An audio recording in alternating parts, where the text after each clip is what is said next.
En lo que debería haber sido una cena familiar tranquila, mi hijo Daniel me sugirió con naturalidad que vendiera mi casa. Mi casa, la que construí con su madre para saldar su deuda insalvable. Incluso insinuó que mis ahorros de toda la vida eran insignificantes.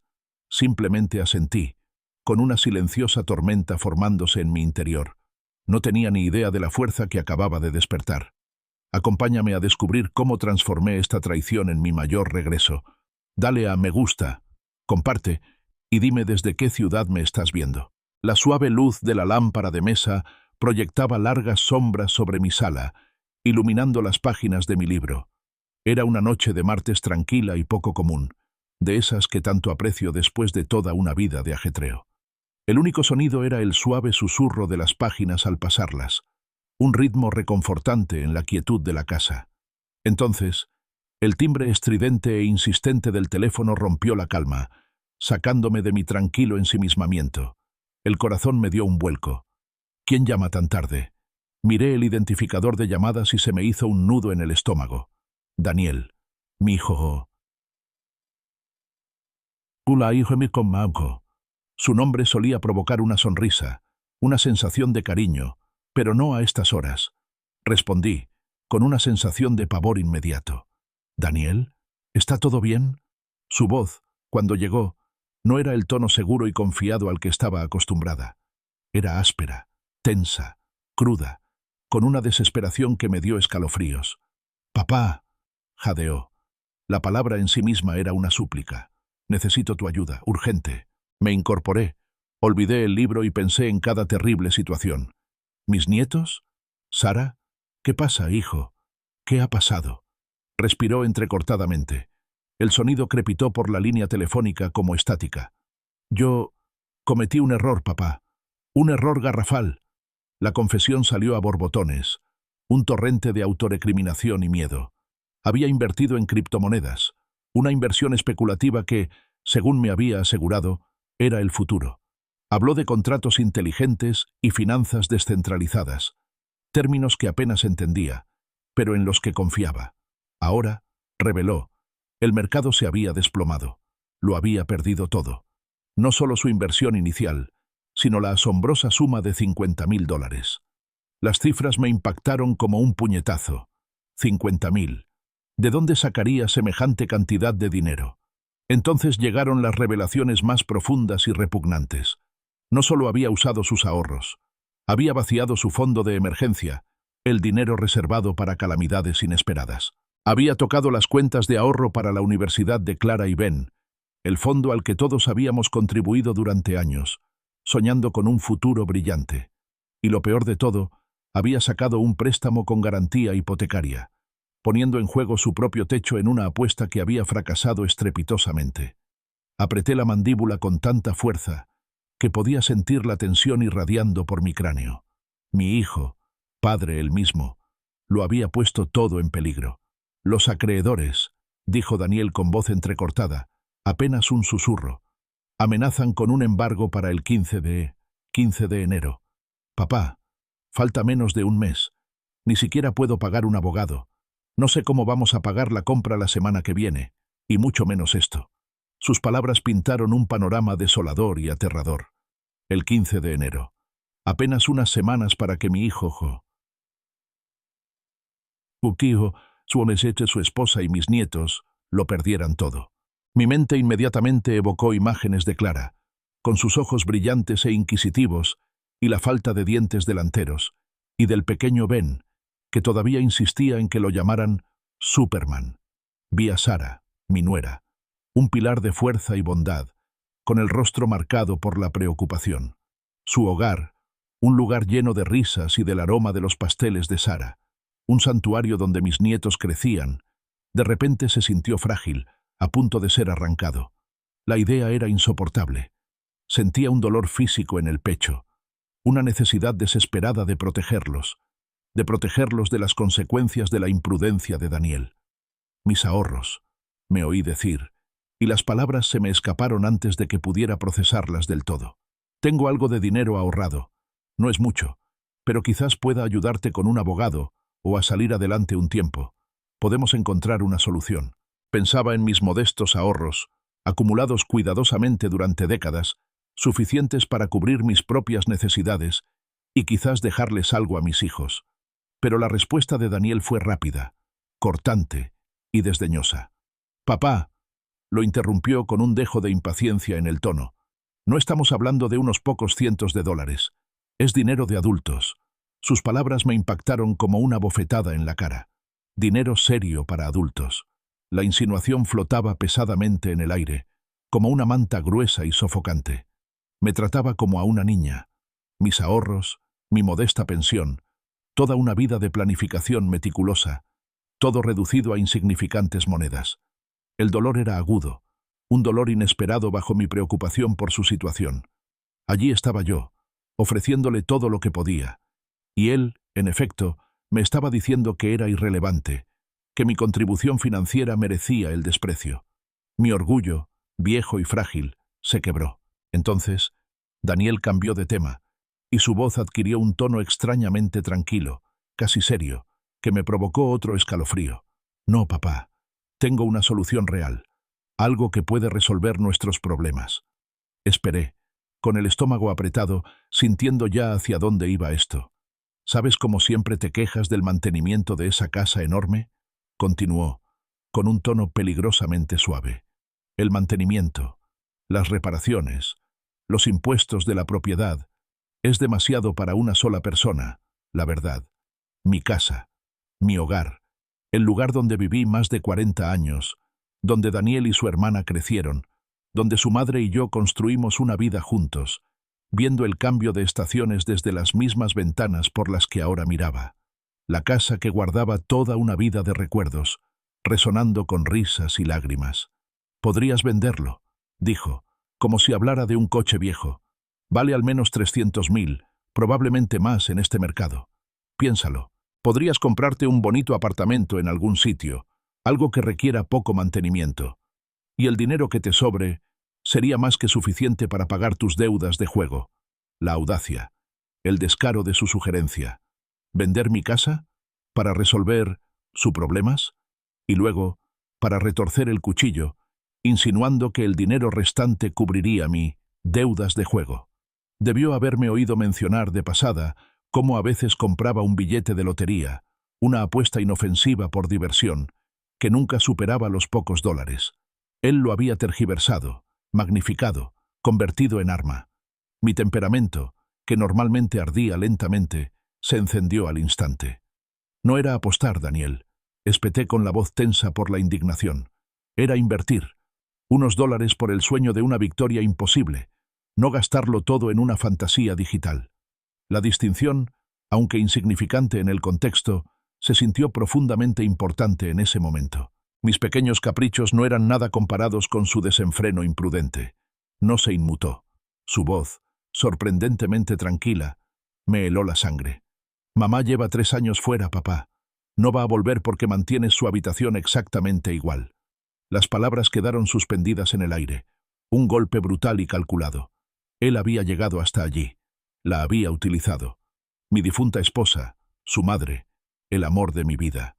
Había arrastrado su recuerdo a esto, transformando mi dolor, mi silencioso acto de preservar su espacio, su esencia dentro de nuestro hogar, en una debilidad, una excusa para dejarlo todo.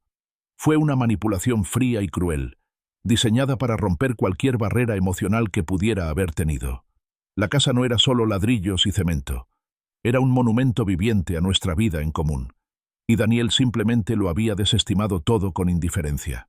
Sentí un profundo silencio, una quietud impactante tras la tormenta de sus palabras.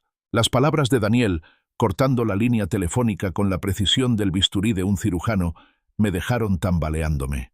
«Ella no va a volver porque mantienes su dormitorio exactamente igual». La crueldad pura y calculada de aquello. Mi mano, que había estado agarrando el auricular, ahora se sentía débil, temblorosa. Retrocedí tambaleándome, chocando contra la pared. Mis dedos se aferraron instintivamente al yeso frío y texturizado en busca de apoyo. Los sólidos cimientos de mi hogar, normalmente una fuente de consuelo, ahora parecían ser lo único que me mantenía en pie. Se me cortó la respiración, un jadeo ahogado de puro shock y dolor. Usar a su madre, Eleanor, en mi contra, para convertir mi dolor en un arma y el espacio sagrado que reservaba para ella, fue un acto de traición tan profundo que me robó la voz por un momento. Esto no es solo un edificio, Daniel. Logré balbucear, con la voz ronca, un temblor recorriéndola. Me aparté de la pared, con una repentina oleada de ira protectora, luchando contra el dolor puro. Esto no son solo 4 paredes y un techo. Este es nuestro hogar. Aquí es donde tu madre y yo construimos una vida juntas, ladrillo a ladrillo, sueño a sueño. Miré alrededor de la sala de estar familiar. Los recuerdos inundaban mi mente como una marea agridulce. Aquí es donde Eleanor les leía cuentos a ti y a tu hermana junto a la chimenea, con su voz suave y cálida. Aquí es donde celebrábamos cada cumpleaños, cada festividad, la mesa crujiendo bajo la maravillosa comida de Sara, rodeadas por el caos y las risas de Clara y Ben, abriendo regalos. Cerré los ojos un momento, imaginando las vívidas escenas. La radiante sonrisa de Eleanor cuando por fin dominó sus premiados rosales en el jardín. Los primeros pasos tambaleantes de Clara en este mismo piso. Ben, de pequeño, persiguiendo al perro por los pasillos, con sus alegres chillidos resonando por toda la casa. Cada rincón de esta casa guarda un trocito de nuestra historia, un recuerdo. Las marcas de altura en el marco de la puerta de la cocina que muestran cuánto crecieron ustedes, hijos, cada año. Las marcas de desgaste en el suelo de cuando aprendieron a montar su primera bicicleta en casa en un día lluvioso. El estudio de arte de Eleanor en el piso de arriba, donde pasó incontables horas creando belleza. Esta casa es Eleanor. Eres tú. Son Clara y Ben. Es nuestra familia. Daniel, sin embargo, parecía completamente inmune al peso emocional de mis palabras. Su voz, cuando finalmente habló, carecía de calidez y comprensión. Era fría, despectiva, completamente pragmática. Estás siendo sentimental con un edificio, papá. Un edificio carísimo que te está vaciando la pensión y es demasiado grande para una sola persona. Un nudo de furia me apretó el pecho. ¿Sentimental? Esto no es sentimentalismo, Daniel. Esto es amor. Esto es legado. Pero no quiso oírlo. Me arrolló, con un tono cada vez más agudo, más acusador. No, papá, esto es egoísmo. Mi familia está a punto de perderlo todo, y tú te preocupas por conservar un santuario del pasado, un santuario que te mantiene atrapado, aferrándote a algo que ya no existe. La acusación de egoísmo, viniendo de él, me pareció una broma perversa. Me daba vueltas la cabeza, intentando comprender cómo podía convertir mi amor y lealtad incondicionales en algo tan amargo. Se presentaba como la víctima, y a mí, el padre leal y afligido, como el obstáculo. Luego fue más allá, hundiéndose en nuevas profundidades de manipulación. Volvió a invocar el recuerdo de Eleanor, pero esta vez lo convirtió en un arma contra mí. Piensa en mamá, papá. Piensa bien en lo que ella querría. Amaba a sus nietos más que a nada. Querría que los ayudáramos, ¿verdad? Sobre todo a Clara y Ben. Querría que tuvieran un hogar estable, un futuro. Mis nudillos se pusieron blancos al apretar el teléfono con más fuerza, apretando los dientes. ¿Cómo se atrevía? Eleanor, con su infinita empatía y su inquebrantable moral, se habría sentido desconsolada por la imprudencia de Daniel, pero jamás habría respaldado este cruel plan. Valoraba la integridad y la responsabilidad. Piensa en Clara y Ben, insistió, con un tono de indignación moralista. Piensa en Sara. ¿Importan menos que tus habitaciones vacías y tus viejos álbumes de fotos? ¿Importan tus recuerdos más que su futuro? El chantaje emocional era asfixiante. Estaba oponiendo mi amor por mis nietos al amor por su madre y nuestro hogar, creando una elección imposible, pintándome como un anciano desalmado si me negaba. Era una táctica vil, diseñada para erosionar mi determinación, para hacerme sentir como un monstruo. Pero en ese momento, algo cambió dentro de mí. El dolor, la herida, la conmoción, comenzaron a consolidarse en un núcleo duro e inquebrantable. Había excedido su capacidad. Había profanado la memoria de Eleanor. Me había acusado de egoísmo y había intentado manipular mis afectos más profundos. Mi voz, cuando finalmente hablé, era tranquila, firme y estable, completamente carente del temblor que la había sacudido momentos antes. La respuesta es no, Daniel. No venderé mi casa para pagar por tus errores. Un silencio atónito al otro lado, y luego la voz de Daniel estalló, cruda y con una furia despiadada que me sobresaltó. ¿Mis errores? ¿Te refieres a mi intento de cuidar mejor a mi familia? ¿De darles a tus nietos oportunidades que nunca me diste? ¿A eso le llamas errores, papá? ¿Querer más que lo mínimo indispensable, más que la existencia de lucha con la que siempre te conformaste? Sus palabras le dolieron profundamente. Insinuar que no le había dado lo necesario, que había sido un padre negligente, era una mentira descarada y dolorosa. Había trabajado incansablemente, a veces con 2 trabajos, para asegurarme de que él y su hermana tuvieran todo lo que necesitaban, para enviarlos a buenas escuelas, para apoyar sus sueños. Puede que no tuviéramos lujos desmesurados, pero siempre habíamos tenido estabilidad, amor y oportunidades. Siempre has sido generoso con tus consejos, papá, tacaño con tu cartera. Se burló. La acusación me hirió profundamente, insinuando toda una vida de incompetencia parental. Era una grotesca distorsión de la verdad, una verdad que Eleanor y yo habíamos vivido. Una administración cuidadosa, una vida honesta, trabajo duro y compartir lo que teníamos. Él sabía, mejor que nadie, los sacrificios que habíamos hecho. Y oírle decir semejante mentira, después de todo eso, después de todo lo que le habíamos dado, era intolerable. Abrí la boca para replicar, para defender el trabajo de toda mi vida, para desafiar su percepción retorcida, pero nunca tuve la oportunidad. Con una última y escalofriante declaración, Daniel asestó el golpe más cruel de todos. Su voz se desvaneció, cargada de malicia, fría como el hielo.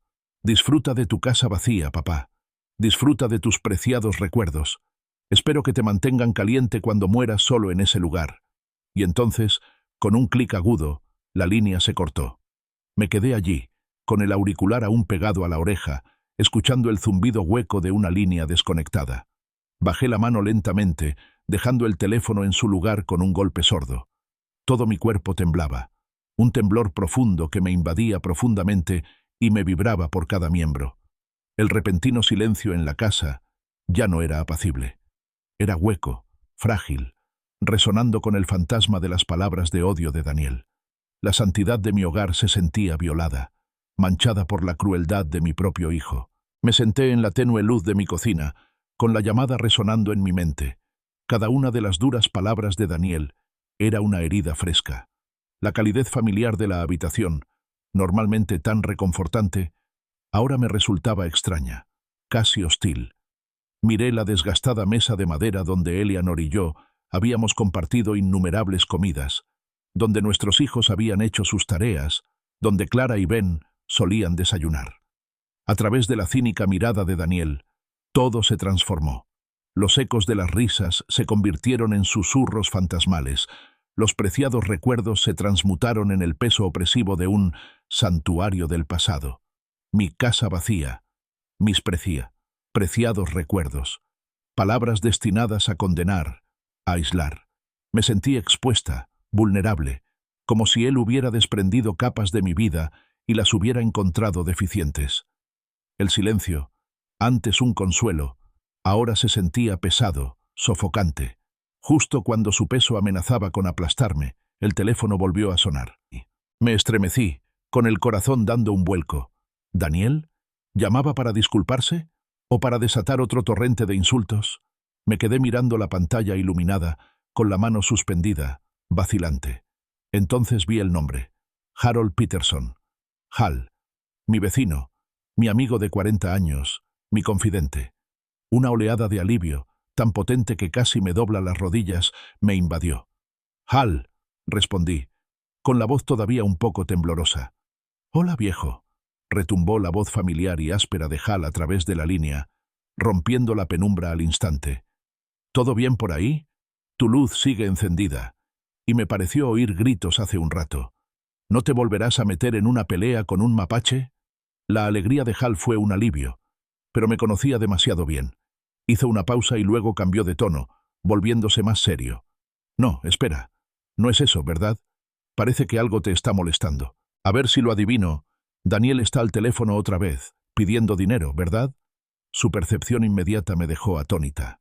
Hal había visto crecer a Daniel. Había presenciado su encanto juvenil y sus ocasionales ataques de superioridad. Conocía la pauta. Solté un suspiro largo y tembloroso, y la presa que llevaba dentro finalmente se rompió. Peor, Hal. Muchísimo peor. Y entonces, todo salió a la luz.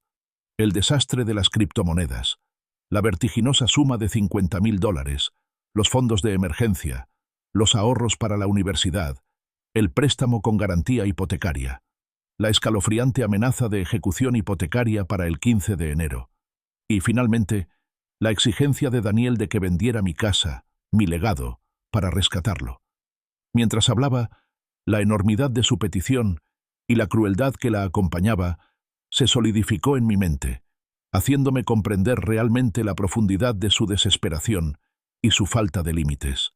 Hal escuchó en silencio, algo poco habitual en él. Cuando terminé, el silencio en su línea estaba impregnado de una emoción no expresada.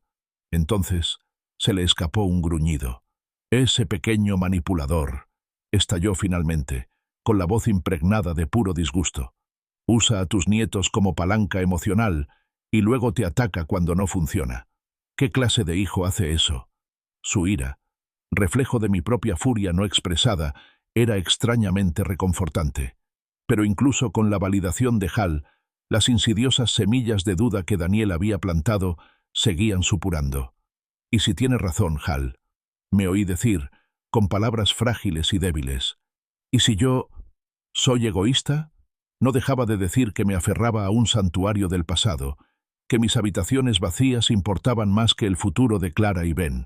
¿Y si solo soy un anciano aferrado al sentimentalismo mientras la familia de mi hijo se hunde? La respuesta de Hal fue inmediata y contundente, cortando mis dudas como un cuchillo. «Tonterías, tonterías absolutas. ¿Has olvidado todo lo que has hecho por ese chico? Trabajaste hasta el cansancio, lo ayudaste a pagar la universidad y le ayudaste con la entrada de esa misma casa que ahora está arriesgando. Tú y Eleanor le dieron todo lo que necesitó, y más. No le debes tu casa, la que construiste con tu esposa, por sus malas decisiones y sus apuestas imprudentes». Hizo una pausa, respiró hondo, y su voz se suavizó un poco, aunque la ira subyacente persistía. «¿Y esos niños? Clara y Ben, tienen padres, ¿verdad? Padres que deberían haber pensado en ellos antes de arriesgar sus ahorros universitarios en planes para hacerse rico rápidamente. No eres responsable de la irresponsabilidad financiera de Daniel. Tienes derecho a tu hogar, a tu paz y a tus recuerdos». Hal entonces invocó a Eleanor, igual que Daniel, pero con una intención muy distinta. «Eleanor», dijo, con una voz teñida de una calidez nostálgica que trajo consigo una nueva oleada de dolor. «Eleanor estaría furiosa, no contigo, sino con Daniel. Le rompería el corazón que él preguntar que vendieras tu casa, la de ella, para cubrir sus deudas de juego. Le diría que madurara, asumiera su responsabilidad y encontrara su propia salida del lío que había creado». Se me hizo un nudo en la garganta. Hal tenía razón. Eleanor jamás habría tolerado esto. Su recuerdo, en palabras de Hal, era una fuente de fortaleza, no una herramienta de manipulación. «Entonces, ¿qué hago, Hal?», pregunté con la voz aún ronca, pero ahora impregnada de una pizca de renovada determinación. «Nada», dijo Hal simplemente, con voz firme. «Al menos, no esta noche. No tomes decisiones mientras estés enfadado y dolido. Déjalo estar. Llámame mañana, después de dormir bien. Encontraremos una solución, pero no implicará que renuncies a tu casa». Su consejo resonó. Mi mente, aún rebosante de las hirientes palabras de Daniel, necesitaba un respiro. Pero a pesar de su consejo, una imagen seguía resurgiendo. La sugerencia casual de Daniel de comprarme un bonito apartamento, quizás en alguna anónima residencia para personas mayores. La idea me revolvió el estómago. Mi casa estaba llena de vida, con la historia de mi familia. Un apartamento estéril e impersonal, desprovisto de todo significado personal, se sentía como un entierro prematuro. Prefería mis pisos crujientes, mis estanterías abarrotadas, el jardín que Eleanor había cuidado con tanto cariño y la tranquilidad reconfortante de su presencia en cada habitación. Al colgar con Hal, una nueva ansiedad empezó a apoderarse de mí. La Navidad estaba a la vuelta de la esquina. tiempo para la familia, para la alegría, para reunirnos. La ira de Daniel, su veneno, ¿envenenaría nuestras preciadas tradiciones familiares? ¿Sería capaz de fingir por el bien de los niños? ¿O la brecha que había creado entre nosotros sería demasiado grande para salvarla? Aparté ese pensamiento, siguiendo el consejo de Hal. No más decisiones esta noche. No más mortificaciones por el amargo sabor de la traición. Necesitaba dormir, despejar la mente y afrontar lo que viniera después con una nueva perspectiva. La noche después de la llamada de Daniel fue una larga y tortuosa experiencia. El sueño, normalmente un escape bienvenido, se negaba a llegar. Cada vez que cerraba los ojos, veía el rostro de Eleanor, luego el de Clara y Ben, seguido por la expresión burlona de Daniel mientras desestimaba mi vida. Sus palabras sobre mi casa vacía y morir sola resonaban en el silencio, helándome hasta los huesos. Cuando finalmente amaneció, tiñendo la ventana de la cocina con una luz pálida y acuosa, me levanté de la cama, sintiéndome más agotada que cuando me acosté. Fui directo a mi estudio. Saqué mi viejo y desgastado libro de contabilidad de cuero y un fajo de extractos bancarios recientes. Con un suspiro, comencé a revisar mis finanzas. Mis ahorros, acumulados meticulosamente durante décadas de cuidadosa gestión presupuestaria y trabajo duro, ascendían a $15,000. No era una fortuna, ciertamente no era dinero adulto serio, según los estándares de Daniel, pero era mi dinero. Representaba innumerables lujos que no me había dado, inversiones diligentes y la tranquila satisfacción de saber que contaba con un fondo de seguridad. Sumado a mi modesta pero honesta pensión, me bastaba para vivir cómodamente, sin ser una carga para nadie. Era un testimonio de una vida vivida con responsabilidad, un marcado contraste con la imprudencia que había llevado a Daniel a esta crisis. A pesar del intenso dolor de la noche anterior, aún quedaba un pequeño rayo de esperanza.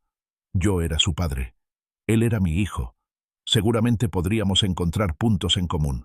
Tal vez, a la luz del día, se arrepentiría de sus duras palabras, de sus crueles acusaciones. Decidí llamarlo, ofrecerle una rama de olivo, para intentar llegar a un acuerdo. Contestó al tercer timbre, con la voz aún ronca, sin rastro de remordimiento. «Daniel, soy papá», comencé, intentando mantener un tono sereno y conciliador. «He estado pensando en nuestra conversación de anoche. Quizás empezamos con mal pie. La cosa se puso acalorada». Un breve suspiro de impaciencia fue su única respuesta. Seguí insistiendo, intentando salvar el abismo que había creado. «Mira, sé que lo estás pasando mal, y quiero ayudarte, dentro de lo razonable. He revisado mis finanzas y quiero ofrecerte mis ahorros. Son $15,000. Hice una pausa, dejando la cifra en el aire, esperando que captara la sinceridad, el sacrificio que había detrás. No es mucho, lo sé, pero algo es algo. Te ayudaría con la presión inmediata. Quizás te daría un poco más de tiempo para resolver las cosas. Otro suspiro, más fuerte esta vez, lleno de desprecio manifiesto. ¿15,000? La voz de Daniel destilaba desprecio. Papá, eso ni siquiera es cerca. ¿A qué necesito? ¿Tienes idea de cuánto son $50,000? ¿O de lo rápido que se acumulan los intereses y las multas cuando te enfrentas a una ejecución hipotecaria? Se burló, con un sonido seco y sin humor. ¿Crees que son como las compañías de tarjetas de crédito, donde puedes hacer pagos mínimos y hacer un plan? Son gente seria, papá. Quieren su dinero, todo, y lo quieren ya. Para el 15 de enero, ¿recuerdas? El rechazo de mi oferta sincera me dolió profundamente, pero me negué a rendirme. Bueno, ¿qué tal si avalamos un préstamo?, sugerí, buscando soluciones a toda prisa. ¿O quizás una refinanciación parcial de tu casa? Si aún te queda algo de capital, y con mi historial crediticio... Para, me interrumpió Daniel bruscamente, con la voz impregnada de una irritación que rozaba la ira. Deja de pensar en nimiedades, papá. No se trata de ajustar tu presupuesto ni de llamar al banco para charlar un rato. Esto es una crisis. Una medida a medias como esa no servirá de nada. Es como intentar apagar un incendio forestal con una regadera. Su tono se volvió más frío, sus palabras más directas, apuntando directamente a la yugular. No, no intentas ayudar. Intentas sentirte mejor contigo mismo mientras ofreces calderilla. Solo haces lo que te da la gana para evitar un verdadero sacrificio. Tus 15.000 son patéticos, papá. Absolutamente patéticos. Patético. La palabra me impactó como un puñetazo, vibrando con una intensidad que me hizo zumbar los oídos. Los ahorros de toda mi vida, acumulados durante décadas de duro trabajo, fueron desechados como patéticos. No era solo un insulto a mi dinero, era un insulto a toda mi vida, a mis decisiones, a mis valores. Era una invalidación total de quién era yo. La crueldad despreocupada de aquel momento era sobrecogedora. Continuó, retorciendo el cuchillo. Ni siquiera entiendes lo que es pasar apuros, ¿verdad? ¿Verdad? Vivir de la pensión de papá y el seguro de vida de mamá. Lo has tenido fácil, siempre cómodo. Nunca has tenido que preocuparte por una verdadera crisis financiera. La descarada mentira me dejó sin aliento. ¿Viviendo del seguro de vida de mamá? Repetí, con la voz apenas un susurro. El seguro de vida de Eleanor había sido modesto, suficiente para cubrir sus gastos finales y dejarnos una pequeña suma, desde luego no una fortuna desmesurada para vivir. Sus palabras fueron una grosera distorsión, diseñada para despojarme de cualquier dignidad. «Tienes opciones, papá», insistió, recuperando en su voz un tono de fría convicción. «Opciones de verdad. Eres demasiado egoísta para usarlas. Prefieres ver a tus nietos en la calle antes que renunciar a tus preciados recuerdos». Sentí una oleada de indignación, una necesidad desesperada de aclarar las cosas. «Daniel, sabes lo que fue para tu madre y para mí. Nos costó mucho. Construimos esta vida desde cero. Hubo momentos en que cada centavo contaba, cuando nos preocupábamos por cómo pagaríamos la siguiente factura. Nos privamos para que ustedes, hijos, tuvieran lo que necesitaban». Simplemente volvió a burlarse, con un sonido áspero y desdeñoso. «Eso fue hace 50 años, papá. Un mundo diferente. Las cosas son diferentes ahora. Y tú estás anclado en el pasado, negándote a ver la realidad». Su arrogancia era asombrosa. Desestimó toda mi experiencia, mi sabiduría adquirida con tanto esfuerzo, por irrelevante y anticuada. No le interesaba comprender, solo conseguir lo que quería. «Así que», concluyó Daniel con voz dura y definitiva, «a menos que vayas a vender la casa, estoy perdiendo el tiempo hablando contigo. No me llames más con tus patéticas sugerencias». Y con eso, la línea se cortó. Otra vez. Bajé lentamente el teléfono, con la mano temblorosa. El silencio que siguió fue aún más profundo que el de la noche anterior, no lleno de ira, sino de un profundo y doloroso vacío. No solo había rechazado mi oferta, había rechazado a mí, mi amor, mi preocupación, todo mi ser. Había destrozado los últimos vestigios de esperanza de compromiso, de comprensión, de una conexión padre-hijo. Me quedé solo, completamente destrozado por la insensibilidad de mi propia sangre. El rechazo de Daniel me dolió profundamente, un regusto amargo en cada pensamiento. Si alguna vez has sentido la profunda decepción de que tu familia se vuelva contra ti, comprenderás mi dolor. Sigue viendo para ver cómo superé este momento tan difícil y no olvides darle a me gusta, compartir y suscribirte si aún no lo has hecho. Tu apoyo es fundamental. Los 4 días siguientes a la segunda llamada de Daniel transcurrieron entre una confusión de incredulidad y silenciosa angustia. Mi hogar, normalmente un santuario, se convirtió en un vasto espacio resonante donde vagaba sin rumbo, con los dedos rozando las pertenencias de Eleanor.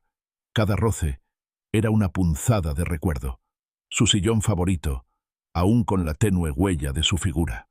El desgastado libro de cocina en la cocina, abierto por una página manchada por años de uso. El pequeño y delicado pájaro de porcelana que le encantaba colocar sobre la repisa de la chimenea, con las alas eternamente listas para volar. Cada objeto parecía vibrar con su presencia, un marcado contraste con el vacío que las palabras de Daniel habían dejado en mí. Me sentía desconectada, a la deriva en un mar de sus acusaciones y mi propio dolor. Hal, siempre el vecino atento, sabía que algo andaba muy mal. Esta vez no esperó mi llamada. Simplemente apareció en mi puerta la tercera noche, con un plato de la famosa lasaña de su esposa Marta en la mano. Entró, echó un vistazo a mi rostro demacrado y al fajo de correo intacto sobre la mesa del recibidor, y simplemente asintió. Después de que le contara los detalles de la segunda llamada de Daniel, su desestimación de mis $15.000 y la hiriente palabra patético, la expresión de Hal se endureció. Ya está, dijo, dando un ligero golpe con la mano sobre la mesa de la cocina. Ese chico se ha pasado de la raya. ¿Patético? ¿Tu dinero, ganado con tanto esfuerzo y fruto de toda una vida de trabajo honesto, es patético? No solo está desesperado, es un despiadado. Su asco era palpable, y fue un alivio oír a alguien expresar la indignación que yo sentía, pero que me costaba expresar. Está viendo dólares, no a su padre. Hal se recostó, con una expresión sombría en el rostro. ¿Sabes? Esto me recuerda al hermano de Marta. Siempre estaba dispuesto a ayudar. No veía la herencia de Marta de su abuela como una bendición para a nosotros, pero como alcancía personal, tenía derecho a ella. Intentó presionarnos para que lo rescatáramos de un plan de inversión descabellado, igual que Daniel. Usó la culpa, las lágrimas, todo el arsenal. Lo miré, con un leve atisbo de reconocimiento despertándose en mí. ¿Qué hiciste?, pregunté, con la voz apenas un susurro. Hal me miró fijamente. Nos negamos, con firmeza, con educación, al principio. Luego, con menos educación, cuando él insistía. No nos dirigió la palabra durante 2 años, 2 años enteros. Una sonrisa irónica se dibujó en sus labios. Los 2 mejores años de nuestro matrimonio, para ser sincero. Nos enseñaron dónde estábamos y le enseñaron a él que no podía pisotearnos. Con el tiempo cambió, pero la dinámica cambió para siempre. Aprendió que no podía manipularnos. Su historia resonó profundamente, pero una tenaz resistencia, arraigada en años de instinto paternal, luchó contra la cruda realidad. Pero Daniel es mi hijo. ¿Y qué hijo?, argumenté, con palabras cargadas de dolor.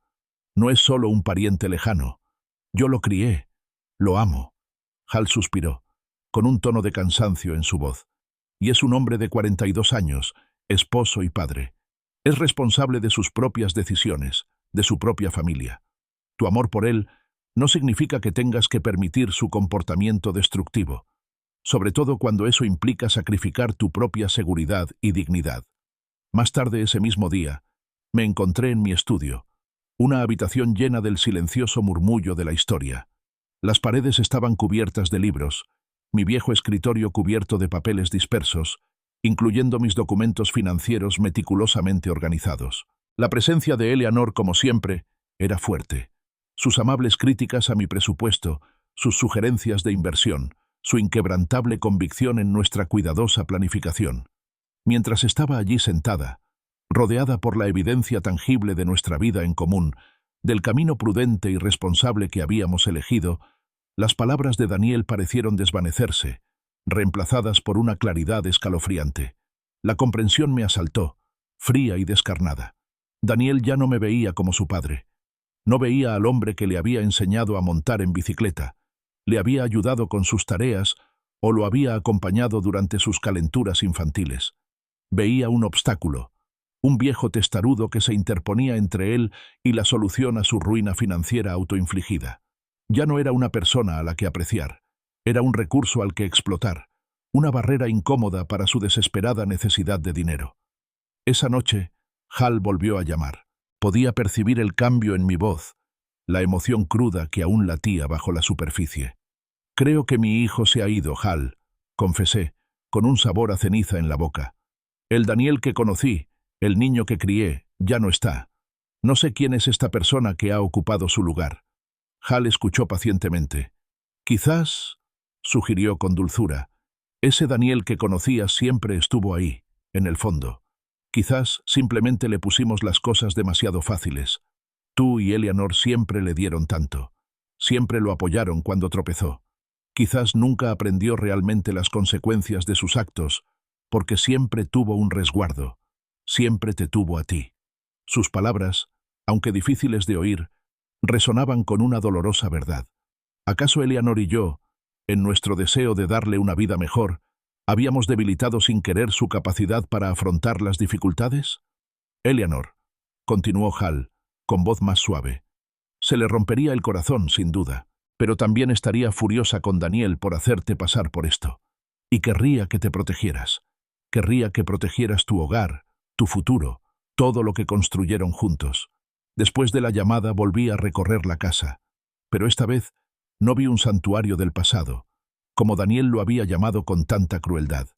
Vi cimientos, las paredes sólidas, las vigas robustas, las texturas familiares. No eran solo recuerdos, sino la esencia misma de mi identidad, el testimonio de una vida plena, una vida compartida con Eleanor. Vi el fantasma de un Daniel diferente en cada habitación, el chico que una vez fue cariñoso, respetuoso, lleno de potencial. El Daniel actual, consumido por la codicia y el derecho, era un extraño en estas paredes. Me detuve en el antiguo cuarto de costura de Eleanor, un espacio pequeño y luminoso con vistas al jardín. Su máquina de coser permanecía en silencio, con una colcha a medio terminar aún sobre la silla. El aroma a lavanda y tela vieja impregnaba el aire. Esta habitación, más que ninguna otra, la recordaba. Fue allí, rodeada de su espíritu y del silencioso zumbido de su propósito, donde finalmente encontré mi determinación. Mi mano se posó en el suave marco de madera de la máquina de coser. La decisión se cristalizó, firme e inquebrantable. No venderé mi casa, ni por la imprudencia de Daniel, ni por su manipulación. Este hogar, esta vida, esta dignidad, eran míos, y los protegería. Los días posteriores a mi firme decisión de proteger mi hogar y mi dignidad fueron una extraña mezcla de determinación y tristeza silenciosa. Habían pasado 5 días desde el brutal despido de Daniel, desde que calificó los ahorros de mi vida de patéticos y desestimó mi pasado como de hace 50 años. El silencio entre nosotros había sido ensordecedor, un dolor palpable en el aire. Me había preparado para las fiestas, preparándome para la posibilidad de una Navidad en solitario, pero la idea de extrañar la alegría de Clara y Ben era un nudo frío y duro en el estómago. Entonces, el 21 de diciembre, apenas 4 días antes de Navidad, sonó el teléfono. Sentí un vuelco en el corazón, una mezcla de inquietud y una débil y absurda esperanza. El identificador de llamadas confirmó mi sospecha. Daniel. Dudé, recordando las advertencias de Hal, recordando el veneno en las últimas palabras de Daniel. Pero la fuerza de la familia, el instinto paternal innato, me venció.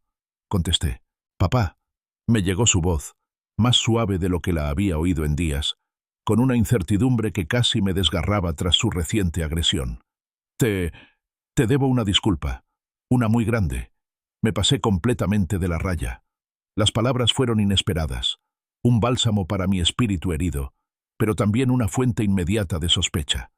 ¿Era remordimiento genuino u otra maniobra calculada? Guardé silencio, dejándolo continuar.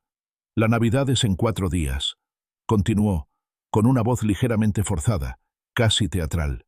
Y Clara y Ben han estado preguntando por el abuelo Art. Mi corazón, a pesar de la cautela de mi mente racional, dio un pequeño vuelco. Clara y Ben, mis hermosos nietos, las víctimas inocentes de este desastre.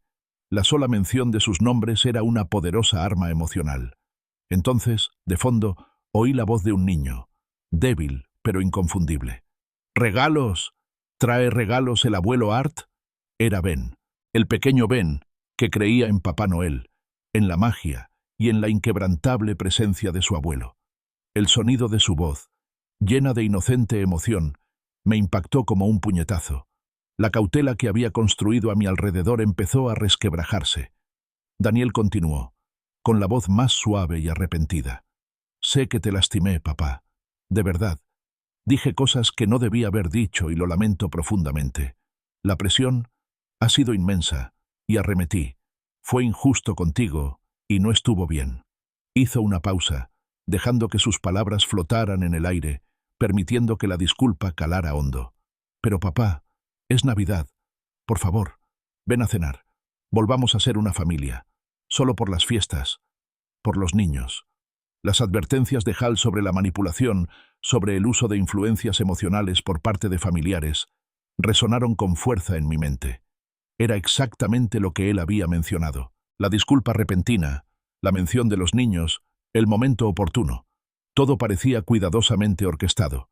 Sin embargo, el abuelo en mí, la parte que anhelaba el calor familiar, el alegre caos de la Navidad con Clara y Ben, ansiaba desesperadamente aceptar.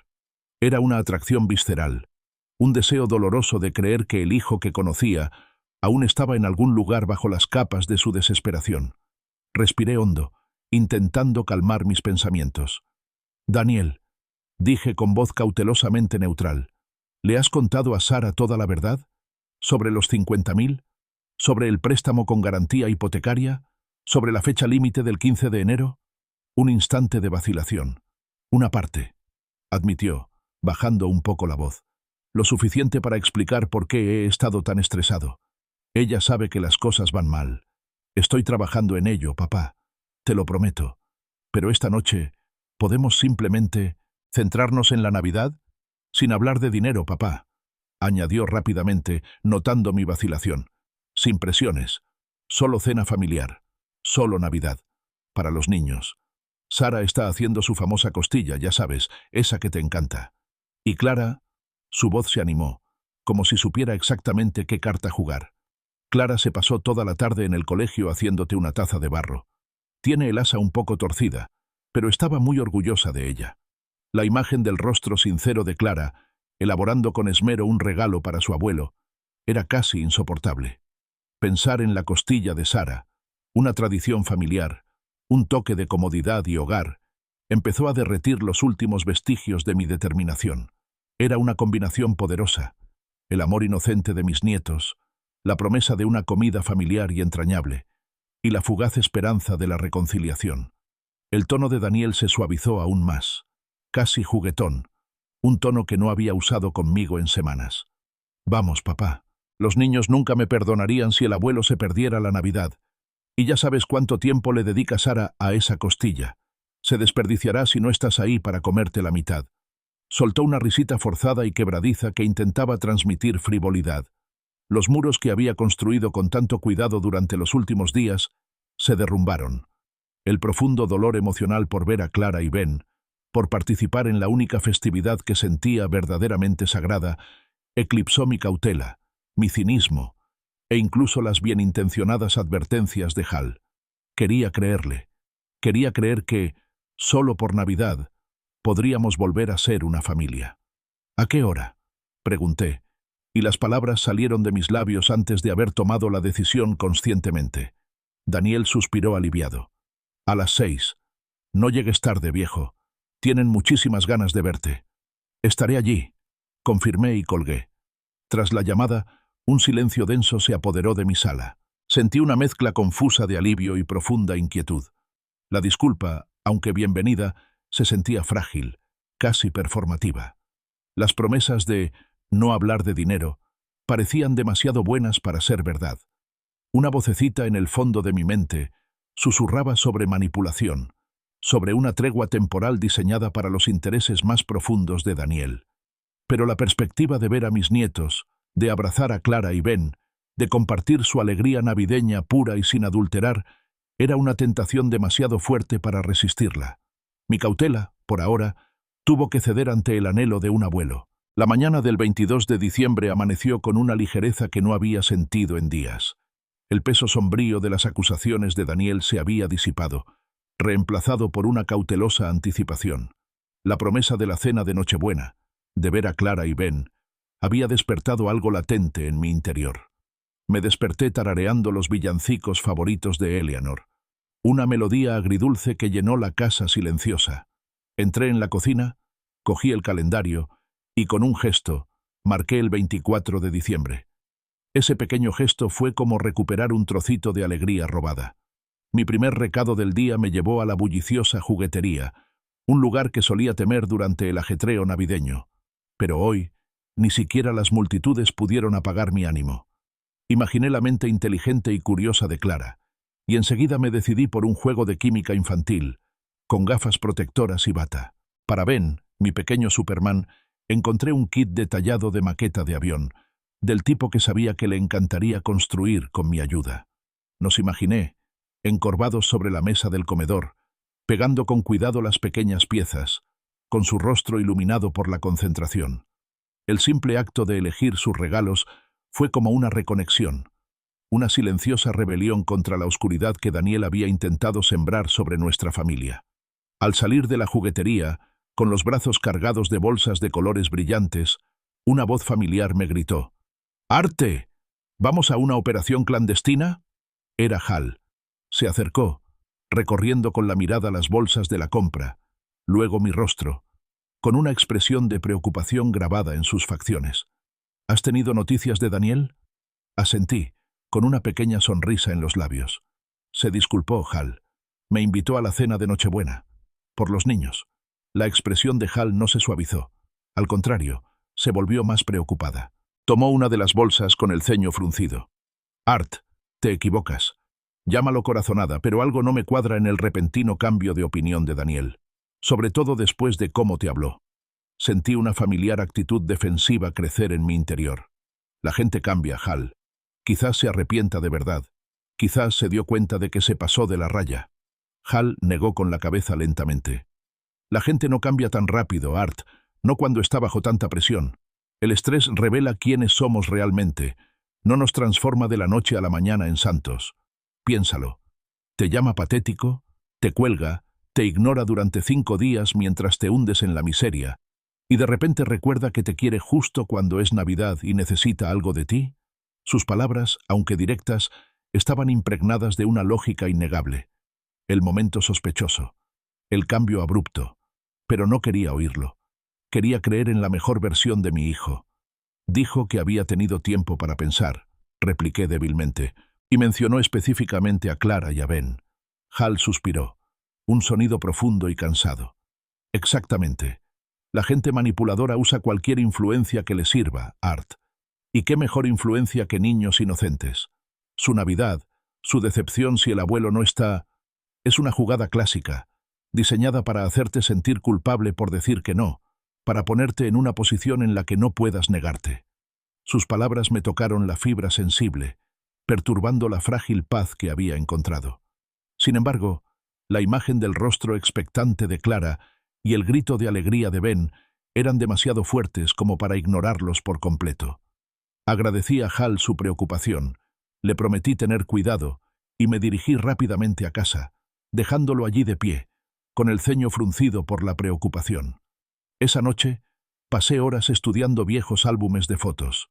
Fotos de un joven Daniel, con su sonrisa desdentada, abrazando a Eleanor, sus ojos brillantes e inocentes.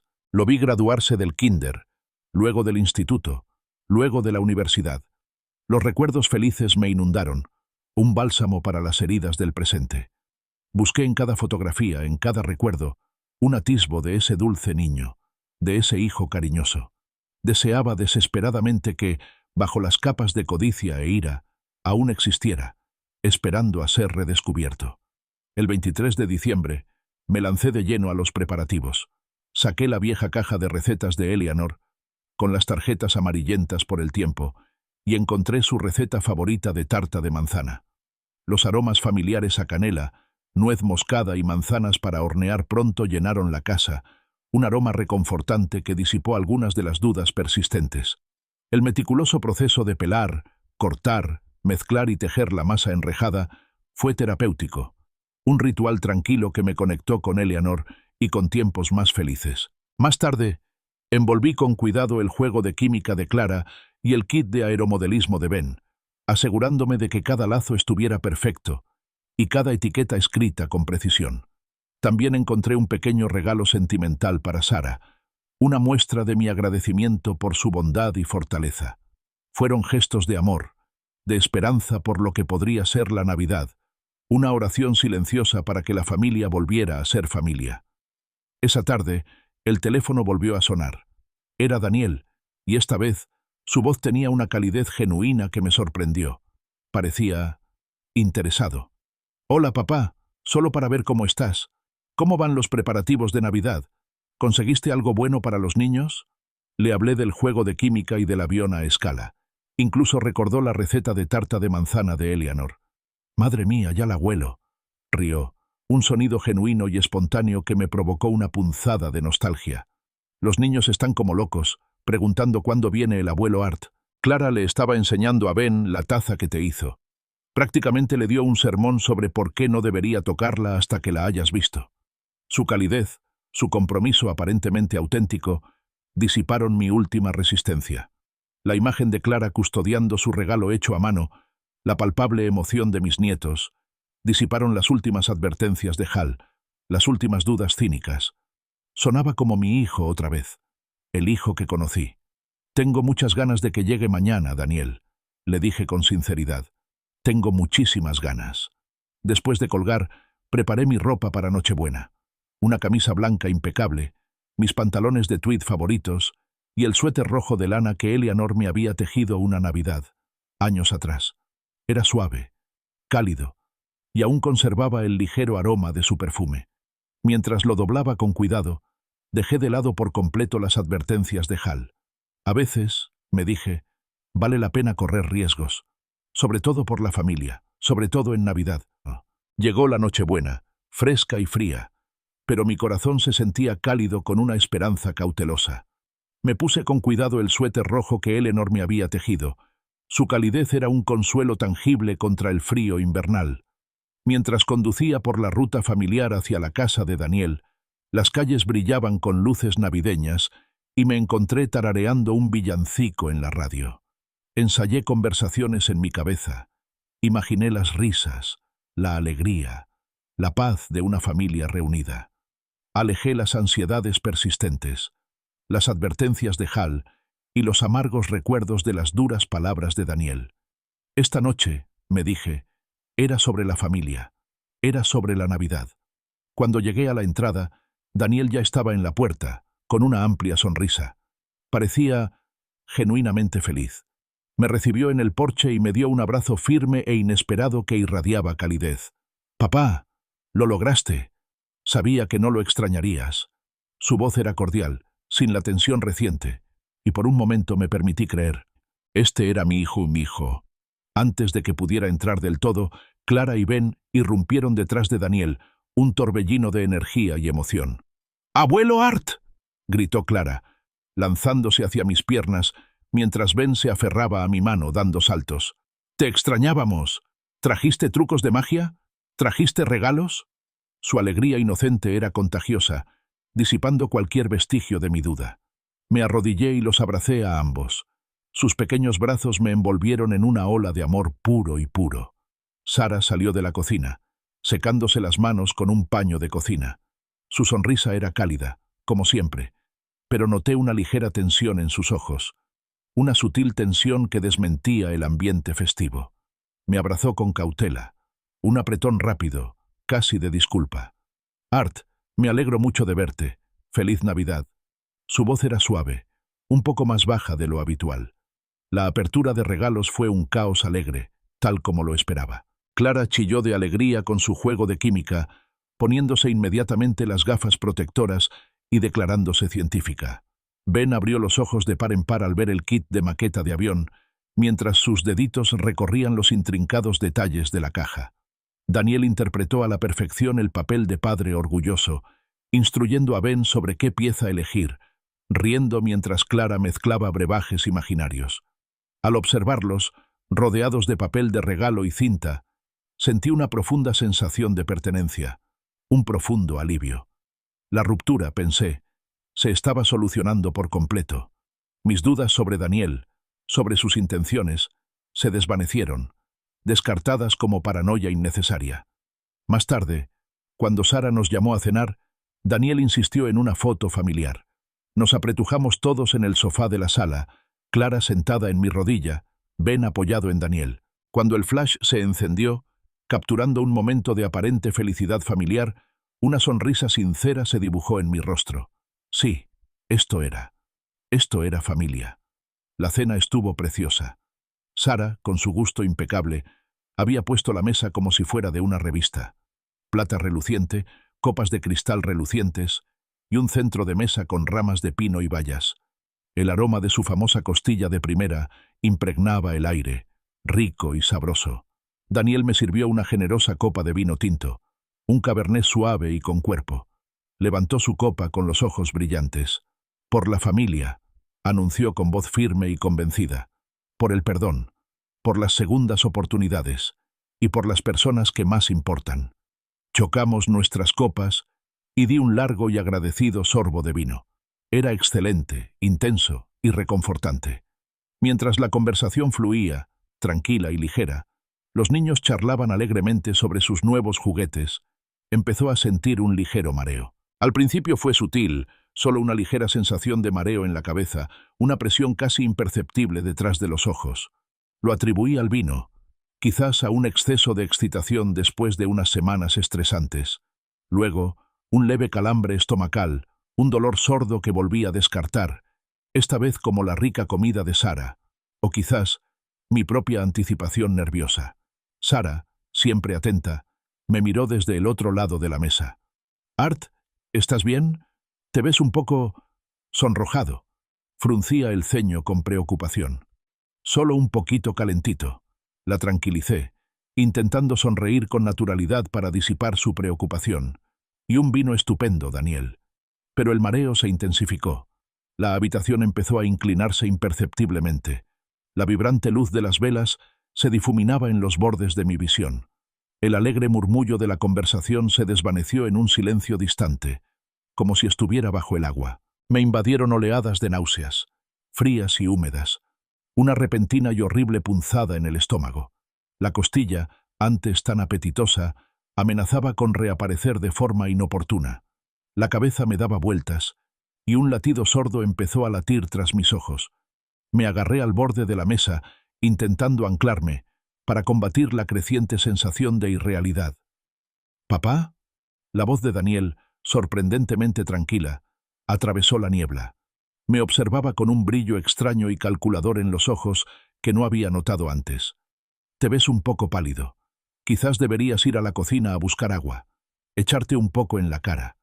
Sara estuvo a mi lado al instante, su mano sobre mi brazo, su tacto fresco contra mi piel húmeda.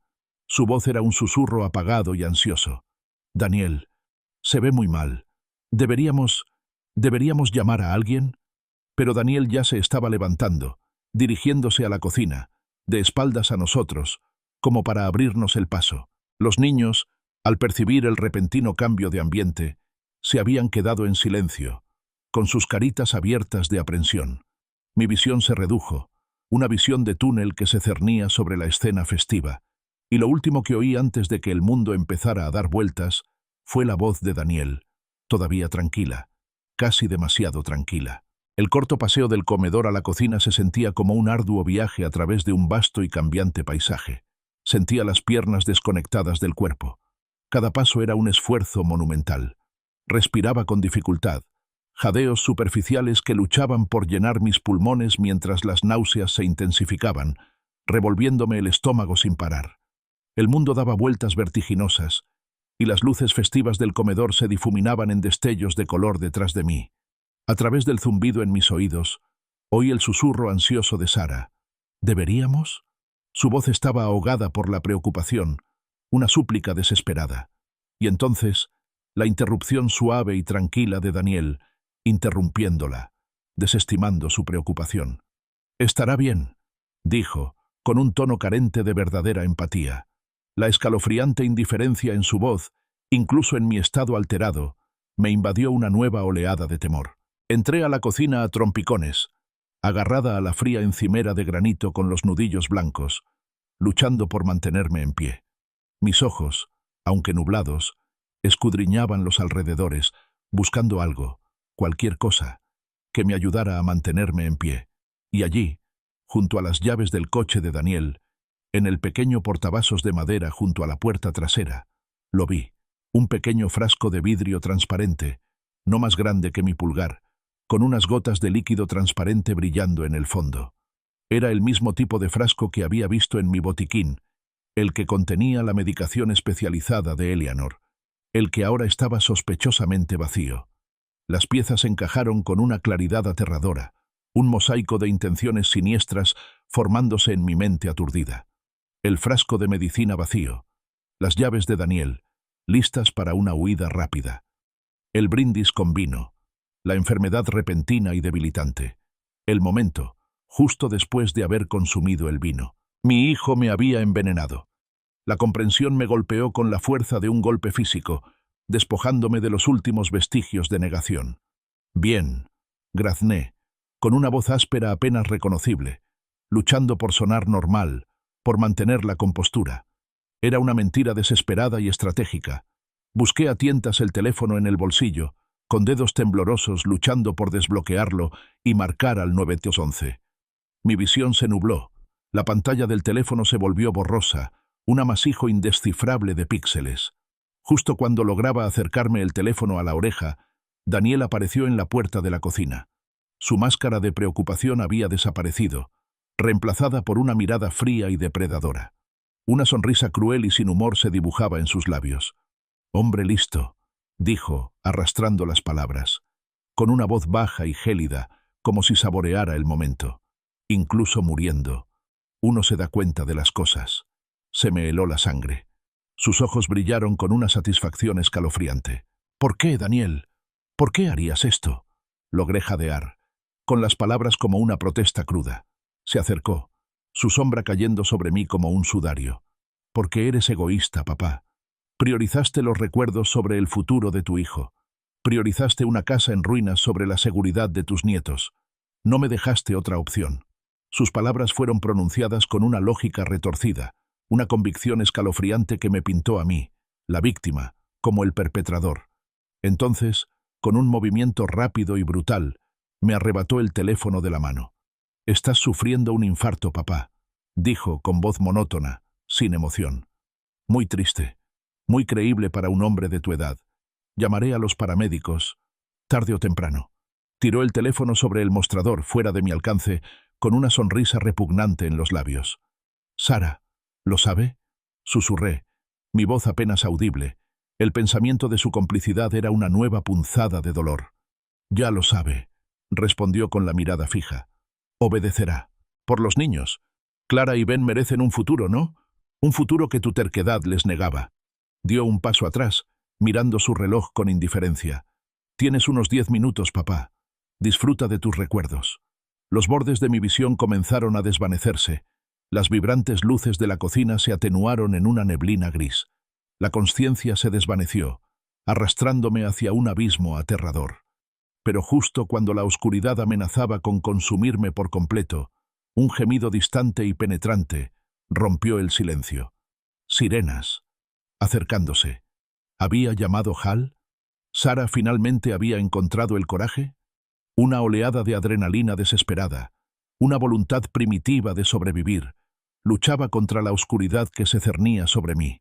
Mis labios se movían, formando las palabras incluso mientras mi cuerpo fallaba. «Ya están aquí», susurré, esperando que el operador aún me oyera, esperando que mi borroso recuerdo de haber marcado el 911 se hubiera transmitido. «La policía está afuera».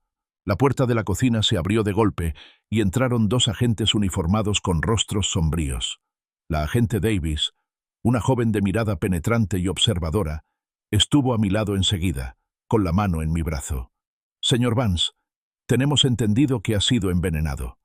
Con mis últimas fuerzas, señalé con un dedo tembloroso el pequeño frasco del mostrador, luego a Daniel, que se quedó paralizado en la puerta, con su fachada cuidadosamente construida finalmente desmoronándose. «Veneno para ratas», jadeé, apenas audibles, «con base de arsénico». Daniel fue arrestado allí mismo, y sus forcejeos y protestas fueron rápidamente reprimidos. Mientras se lo llevaban esposado, su mirada, llena de rabia y desesperación, se cruzó con la mía. «Has destruido a tu propia familia, papá», gritó, con la voz áspera y acusatoria. Lo miré, con la vista aún nublada, pero la mente despejada por primera vez en días. «No, Daniel», repliqué con una voz sorprendentemente firme, imbuida de una fuerza renovada. «Lo hiciste. Lo hiciste cuando decidiste que el dinero valía más que el amor, más que la decencia, más que la vida de tu propio padre». 2 meses después, el proceso judicial concluyó. Daniel fue condenado a 15 años de prisión por intento de asesinato y múltiples cargos de fraude. Se había impartido justicia, lenta y metódica. La luz de la mañana entraba a raudales en mi cocina mientras preparaba una cafetera recién hecha. El aroma, un reconfortante aroma a normalidad. La tranquila paz de mi hogar había regresado, intensificada ahora por una profunda sensación de gratitud. Sara y los niños, Clara y Ben, me acompañaban a menudo. Se habían mudado de la casa de Daniel. El trauma era demasiado grande para quedarse allí. Su fideicomiso educativo, Antes comprometido por la imprudencia de Daniel, ahora estaba completamente financiado, protegido por las mismas acciones legales que Daniel había iniciado sin querer.